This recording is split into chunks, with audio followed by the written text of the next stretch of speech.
More than 60 tornadoes reported in 8 states since Friday. This is the damage left behind in Tylertown, Mississippi, southwest of Hattiesburg. It's kind of amazing to think here at the Paradise Ranch RV Resort that no one was hurt. Many of the cabins were not occupied at the time. They are just a mangled mess in between what looks like a clear cutting of these pines by that tornado. The manager tells us they are so grateful it happened this weekend and not next, when they expect more than 250 campers here.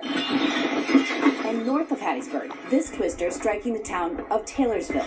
A strong tornado is approaching your area. If you're not in your safe space, you need to be there. As it neared, Claudia Hernandez hearing the warnings on TV.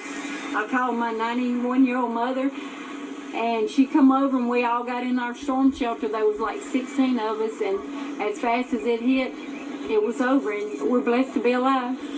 A classic trail of destruction. West of Jonesboro, Arkansas, a high-end EF3 tornado with winds of 165 miles per hour tearing through Cave City. Ashton Vickers says she's never seen anything like this happen here before. This is my hometown, and just to see it the way it is just heartbreaking. It almost makes you want to cry. In Talladega County, Alabama, an EF2 tornado with winds up to 120 miles per hour hurtling this empty school bus into the old Winterboro gym. The roof and many of the walls gone. In Oklahoma, powerful winds from the same system fueling wildfires that have destroyed nearly 300 homes and structures, claiming at least one life. Our Maria Villarreal is near Norman, Oklahoma. This is one of the 300 structures burned in this state. You can see right behind me the damage that was done to this meadow. And now the same area of Oklahoma is facing another round of critical fire danger in the coming days.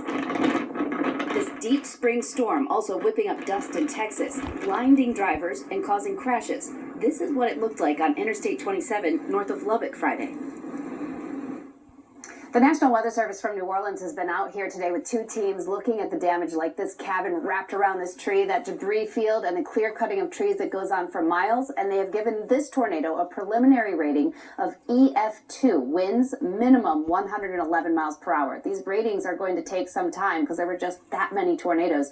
And this storm is still active. Look at the map. You can see the actual low pressure system now exiting the lower peninsula of Michigan. There's actually snow on the backside that gave them a little dusting. But on the front end of it, you can see that front bring 40 to 50 mile per hour gusts from Delaware and New Jersey through Philadelphia up into New York. There are flood watches for almost all Vermont and northern New York there. So as that front comes through, we lose this storm finally by tomorrow. But we've got another one we're watching already. The Bay Area will have gusts over 45 miles per hour tonight. Sierra Nevada, feet of snow. And do you see all those red flag warnings again from the high plains right on over to Kansas City? That's a problem for tomorrow into early Tuesday morning. Not only do they have relative humidity as low as 10 to 20%, but match that with these winds. Look at that gust up to 50 miles per hour in parts of the Cascades. And then by the time we reach Monday night and Tuesday, that's when it gets over to the plains. So hard hit with the fires, and they'll do it again tomorrow night. Lindsay. And already astounding damage. Ginger.